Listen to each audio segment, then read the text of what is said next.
भी मंच पे आए। आपने ये जो सहयोग किया है सराहनीय है। भगवत कृपा बनी रहे आप सभी पर।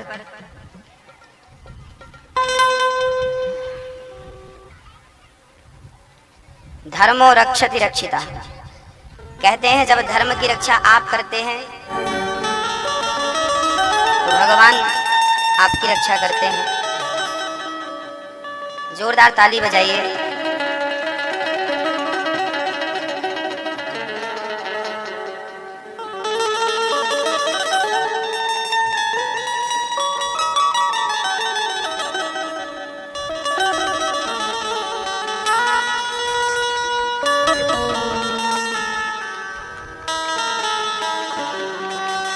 आपकी ताली बजती रहनी चाहिए, ताली बजाकर ही सहयोग कर सकते हैं।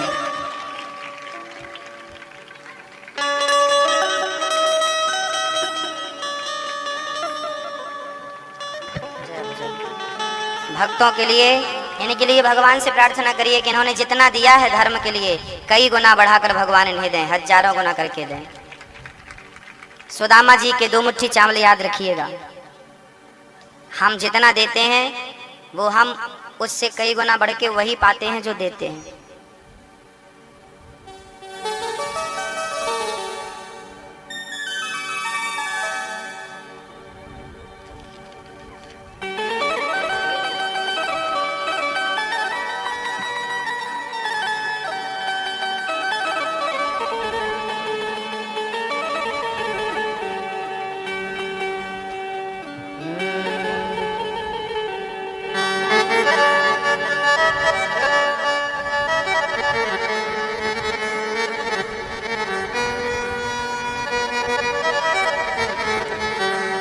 आज भगवान यमुना के पुलिन तट पर सुंदर सी बांसुरी बजाते हैं।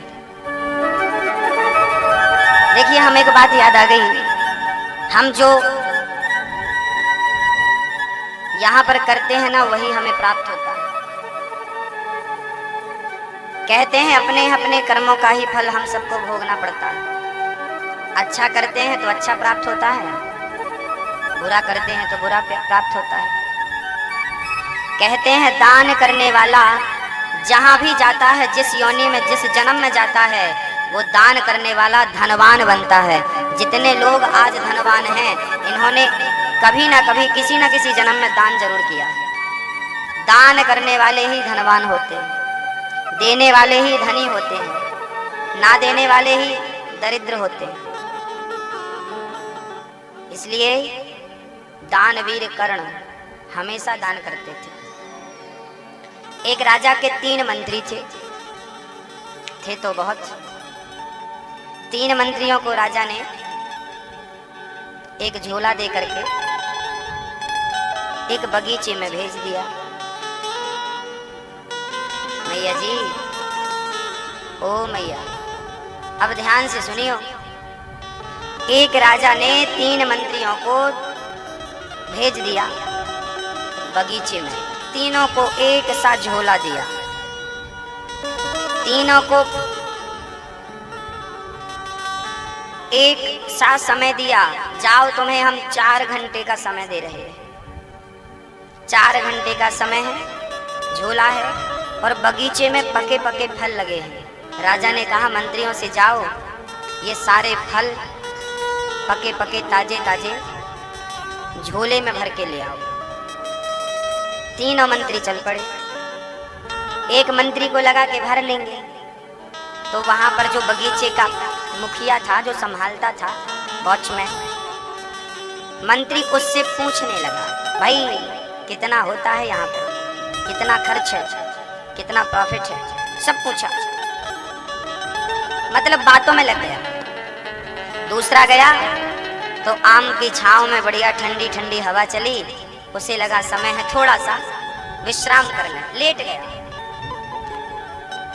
और तीसरा बिना समय गवाए पेड़ पर चढ़कर ताजे ताजे फल अपने झोले में जिस काम के लिए आया था करने लगा। अब जो बात कर रहा था वो बात करने में इतना मस्त हो गया कि उसके 2 घंटे बीत गए। उसे लगा कि बहुत समय कर लेंगे, 2 घंटे बीत गए, अब ओनली 2 घंटे बचे। अब इन 2 घंटों में वो चढ़ करके तो फल नहीं समेट सकता, भर सकता ताजे ताजे, जो जमीन में पड़े थे, हवा से गिर चुके थे पके पके, वो भरने लगा। एक ने चढ़कर ताजे ताजे भरे, एक ने जो टूट चुके थे उनमें से जो गिरे थे तो दाग पड़ जाता है, फूट जाता है फल, कुछ सड़ रहे थे कुछ ताजे थे, सब दूसरे ने झोले में भर लिया। और तीसरा, अब जब दोनों के झोले भर गए, दोनों आने लगे तो देखा तो तीसरा गहरी नींद में सो गया। उठाए, अरे उठ, तुझे झोला नहीं भरना, उठा, 1 घंटा बचा था। अब 1 घंटे में तो वो सड़े भी नहीं भर पाए, जो पड़े थे जमीन में बिल्कुल सड़ चुके थे 2 दिन 3 दिन पहले के, वो भरा। और कुछ तो मिट्टी भर लिया, झोला तो भरना था, फल नहीं बचे क्योंकि 2 लोगों ने भर लिया। तो इसके खाते पे क्या आया है, अब ये समय भी कम बचा है, तो मिट्टी भर लिया, पत्थर भर लिया, ऊपर से फल। तीनों ने झोले तैयार किए, राजा के सामने पहुंचे। राजा साहब झोले तैयार हैं, क्या आज्ञा है? राजा ने चौथे मंत्री को बुलाया, कहा कि इन तीनों को जेल में डाल दो, अलग अलग जेल में, और खाने को इनको वही देना जो इन्होंने इनके झोले में भरा। तीनों को जेल में डाल दिया, अलग अलग जेल में। अब जिसने ताजे ताजे फल भरे थे उसे तो कोई प्रॉब्लम नहीं हुई, 2 सुबह खाता 2 शाम को खाता, मस्त रहता। राजा को धन्यवाद और देता कि रेस्ट करने का अच्छा मौका दिया। और दूसरा, जो जमीन के बिखरे हुए समेटा था, तो उसने कुछ सड़े भी फल भर रखे थे, और आपने देखा हो कि एक सड़ा है तो वो 4 को और सड़ा देता।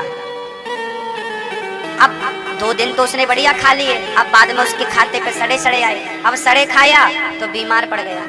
अब बताओ, वो बीमार पड़ा तो उसका जिम्मेदार कौन था? कौन था? और तीसरा, हालत तो तीसरी की खराब थी, सोने वाले की। इसने तो थोड़े से फल भरे थे और बाकी मिट्टी पत्थर मिट्टी खाएगा। अब चिल्ला, राजा साहब क्षमा कर दो। राजा बोले, भाई समय तो बराबर है, समय सबको 4 घंटे का था, झोला सबके एक जैसे थे, बगीचा भी फलों से भरा था, बगीचे में भी फलों की कमी नहीं थी। कमी किससे हुई? देने वाले राजा से कोई कमी हुई क्या? बस ये घटना उनकी नहीं है, हमारी और आपकी। उस परमात्मा ने हमें भी 4 घंटे का समय देकर के भेजा है।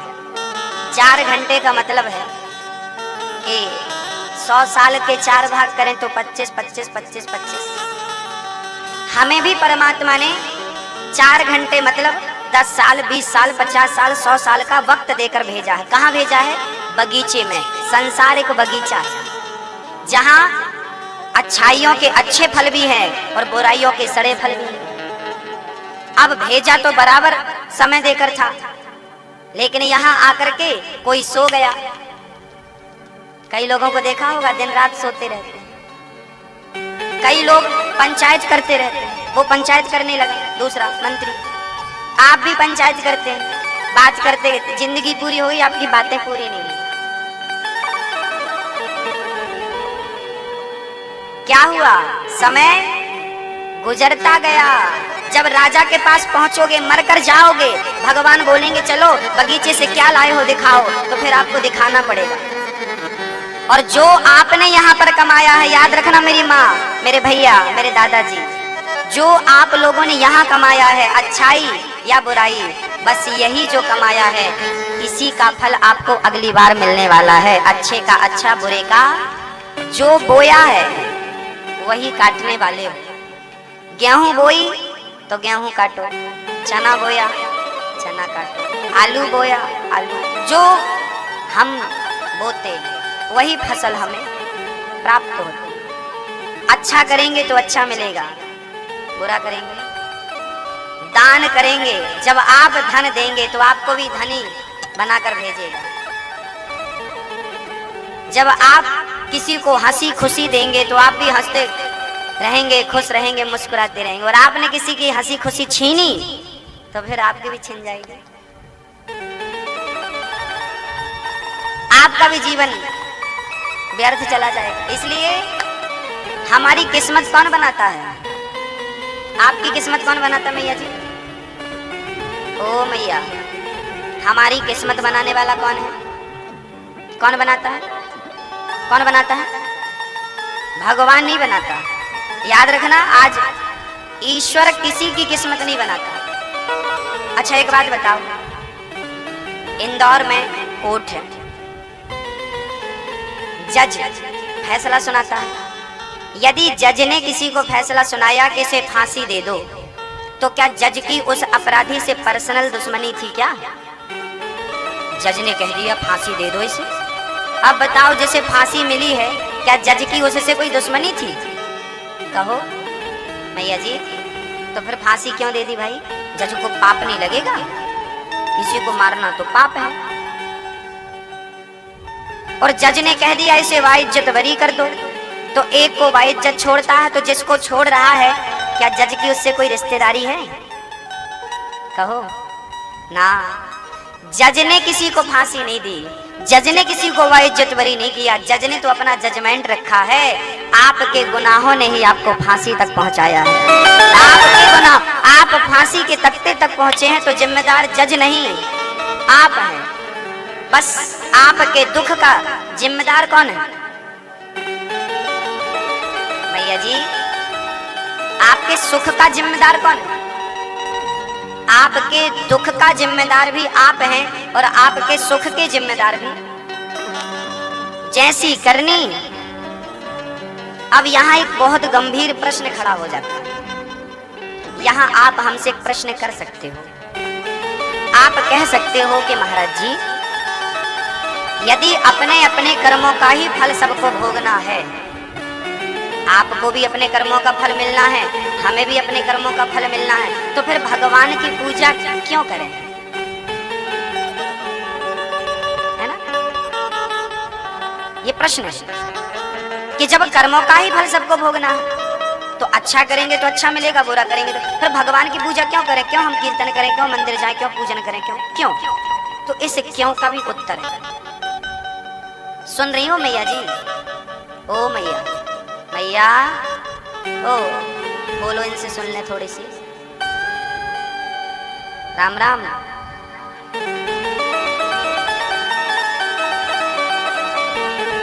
सुन लो, हो गया?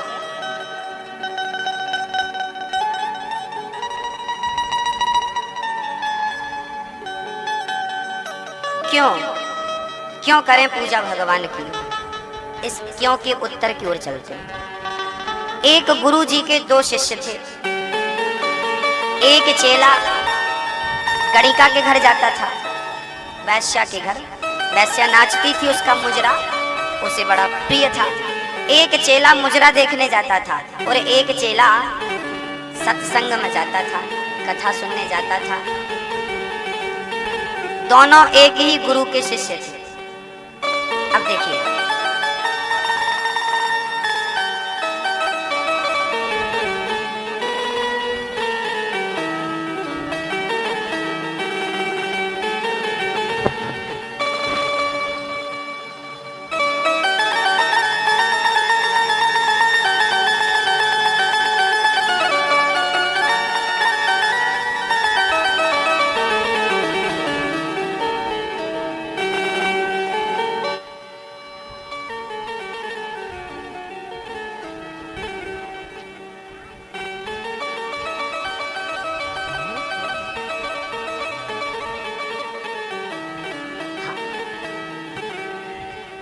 मैया जी सुनना। एक गुरु जी के कितने चेला थे? दो। एक मुजरा देखने जाता था, एक सत्संग करने कथा में जाता था। समय गुजरा, जो मुजरा देखने जाता था, एक दिन उसे रास्ते में सोना मिल गया। इतना सारा, ढेर सारा सोना उसे रास्ते में पड़ा हुआ मिल गया। अब वो तो बड़ा प्रसन्न हुआ, बड़ा खुश हुआ। और जो सत्संग करने जा रहा था, वो सत्संग करके जब लौटा, कीर्तन करके जब लौटा, तो उसके पांव में लोहे की एक कील लग गई। और वो कील इतनी जोर से लगी कि पांव में छेद आर पार हो गई, पांव में आर पार हो गई। लगा चिल्लाने, वैद्य जी के पास गया, उन्होंने कील निकाली, दवाई दी। ये लंगड़ाता हुआ गुरु जी के पास गया। गुरु जी, मैं सत्संग में जाता था तो मेरे पांव में कील लग गई, और वो वैश्या के घर जाता था तो उसे सोना मिल गया। ये भगवान का न्याय कैसा है? अरे मैं अच्छा काम करता था तो मुझे अच्छा मिलना था, वो बुरा करता था तो उसे बुरा मिलना था। ये भगवान की अदालत कैसी उल्टी है? क्या भगवान को निर्णय करना नहीं आता? तब गुरु जी ने कहा, बेटा भगवान जो करते हैं सोच समझकर करते हैं।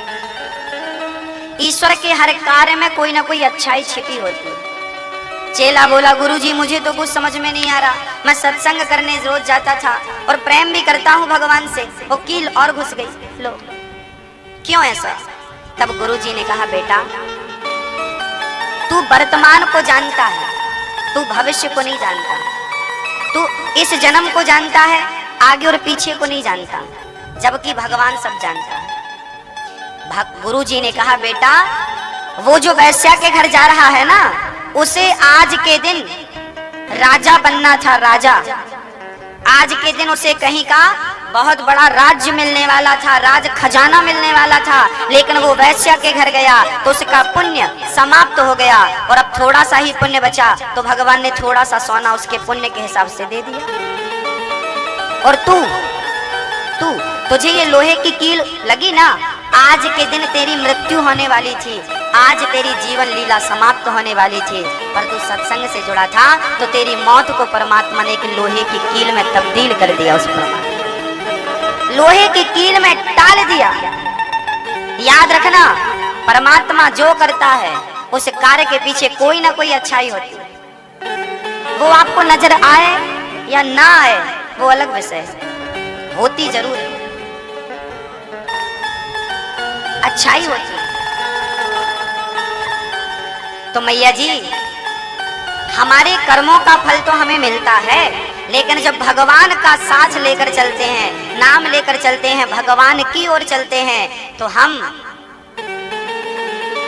हमारे जीवन में कोई कष्ट हो, कोई विपत्ति हो, तो वो थोड़ा सा छू करके हमें निकल जाए, क्योंकि हम ईश्वर के साथ हैं। कभी कभी आपने देखा हो, आप साइकिल चलाते हैं तो कभी कभी हवा सामने से आती है, 2 पैडल चलाओ 3 पैडल चलाओ तो साइकिल बिल्कुल धीरे चलती है, और कभी कभी हवा पीछे से आती है तो 1 पैडल चलाओ तो साइकिल 10 पैडल की बढ़ती है। बस जब ईश्वर आपके साथ होता है तो वो पीछे की हवा बनकर आपको धक्का मारता है, आप थोड़ा चलते हैं, परमात्मा बहुत आगे पहुंचा देता है। और जब परमात्मा विपरीत होता है तो वो आगे की हवा बनता है। तुम कितनी मेहनत कर लो, कितनी मेहनत कर लो, वो सफलताएं नहीं मिलती। इसलिए भगवान सब जानते हैं, वो आपकी मौत को कील में तब्दील कर सकते हैं, कांटे में तब्दील कर सकते हैं। हमारे पता नहीं कितने पाप हैं, अरे इतने पाप थे, फिर भी भगवान ने कृपा करके हमें मनुष्य बना दिया, मौका दे दिया अच्छा काम करने का। तो आपके अच्छे बुरे कर्म का ही नतीजा आपकी किस्मत है, आपका भाग्य है। आपकी किस्मत ईश्वर नहीं बनाता, आप स्वयं बनाते हैं। अच्छा करेंगे तो अच्छा मिलेगा, बुरा करेंगे। एक मैया जी, एक माँ थी, उसका पति बहुत बुरा था। बुरा क्या था? रोज पी करके आता था,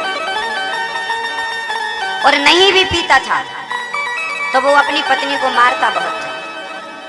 एक पति था, वो अपनी पत्नी को बहुत मारता था, ना पिया तो भी मारता था। पत्नी बेचारी दौड़ी दौड़ी गुरुजी के पास, गुरुजी आज हमारे पति ने हमें बहुत मारा है। गुरुजी ने कहा, बेटी तेरे पति ने तुझे भोजन दिया कि नहीं? हाँ हाँ भोजन दिया है। दिया है? अच्छा हाँ। गुरुजी बोले तो जाओ। वो चली गई। मैया, ओ मैया, डे बोले हम तो चुप्पी टाप। आप नहीं रह रहे हो चुप्पी टाप। इसको ना बंद रखो अपने में। इसको बस चालू रखो।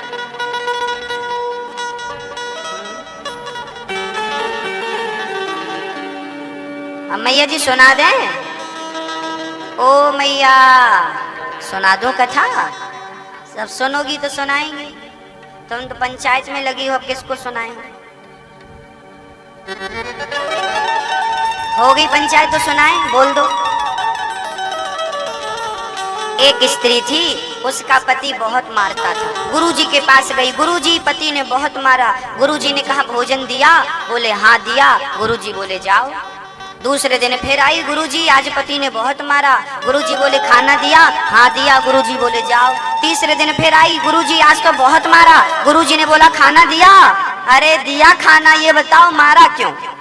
क्यों मारता है मेरा पति? मैं तो कुछ बुरा नहीं करती, उसके साथ सेवा करती हूँ, फिर भी वो मारता है गुरुजी। तब गुरुजी ने कहा बेटी, ये तेरा जो पति है ना, ये तुझे इसलिए मार रहा है क्योंकि ये पिछले जन्म का हिसाब चुका रहा है।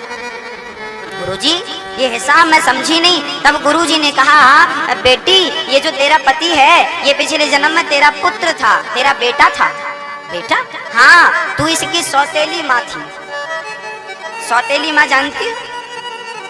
तू इसकी सौतेली माँ थी। तू पिछले जन्म में इसके साथ तूने बड़ा अत्याचार किया, इसे तू मारती थी, 4-4 दिन भूखा रखती थी। इस जन्म में तेरा पति बनकर तेरे हर चांटे का, तेरे हर थप्पड़ का हिसाब इस जन्म में चुका रहा है। ले, तूने जितना कष्ट से दिया है, आज वो तेरा पति बनकर पूरा, जिस दिन पूरा चुक जाएगा उस दिन वो चला जाएगा। परमात्मा की लाठी में आवाज नहीं होती। आप पड़ोसी को छोड़ सकते हैं, आप दुश्मन को छोड़ सकते हैं, भगवान जब सजा देता है तो अपनों के हाथ मरवा देता है। अच्छा, भगवान मारता नहीं है, याद रखना, ईश्वर मारता नहीं है, वो अपना हाथ खराब नहीं करता, ईश्वर दिलवा देता। समझ रहे? ईश्वर जब देना चाहेगा तो आपका पति ही आपको उसकी तरफ से दे देगा, आपकी पत्नी ही आपको उसकी तरफ से दे देगी, आपका बेटा ही आपको उसकी तरफ से दे देगा। उसका देना निराला है, अद्भुत है, आपकी समझ से परे है। आज भगवान श्री कृष्ण यमुना के पावन तट पर खड़े होकर मधुर बांसुरी बजाते हैं। भगवान पिता रात्रि शरदोत्फुल्ल मल्लिका वीक्षरन्तुं मनश्चक्रे योग मायामुपासितः।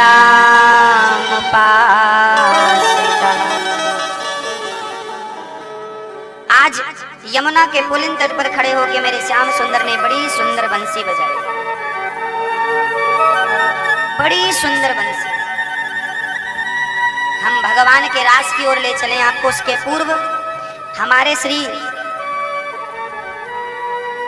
महेश पूनम चंद्र जी उज्जैन वाले हैं, आपकी ओर से 21,000 रुपए की राशि देकर आप आजीवन सदस्य बन रहे हैं। जोरदार ताली श्री महेश पूनम चंद्र जी के लिए बजाएं।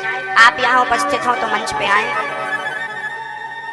आपने भी, आप हर महीने 1100 रुपए देंगे, हर महीने 1100 रुपए देकर 21,000 की सेवा आप पूरी करेंगे। श्री महेश पूनम चंद्र जी,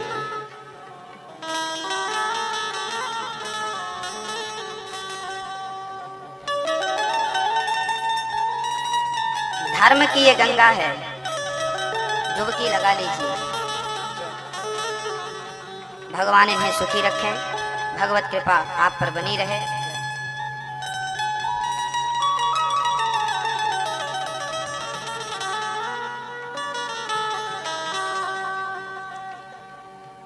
धन धान्य से ईश्वर आपको परिपूर्ण रखें, धन भी बढ़े, भक्ति भी बढ़े, ज्ञान भी बढ़े। यमुना के पावन पुलिन तट पर भगवान बंसी बजा रहे थे, सारी गोपियों को बुला रहे थे। स्वागतम्बो निशम्य गीतम तदनंग वर्धनम ब्रजश्रिया कृष्ण गृहीत मानसा। आज भगवान ने यमुना के तट पर खड़े होकर, यमुना का कल कल जल बह रहा था, सुंदर सी मंद सुगंध शीतल हवा चल रही थी, पुष्पों पर भौरे गुंजार कर रहे थे। एक पांव पर दूसरा टेढ़ा सा पांव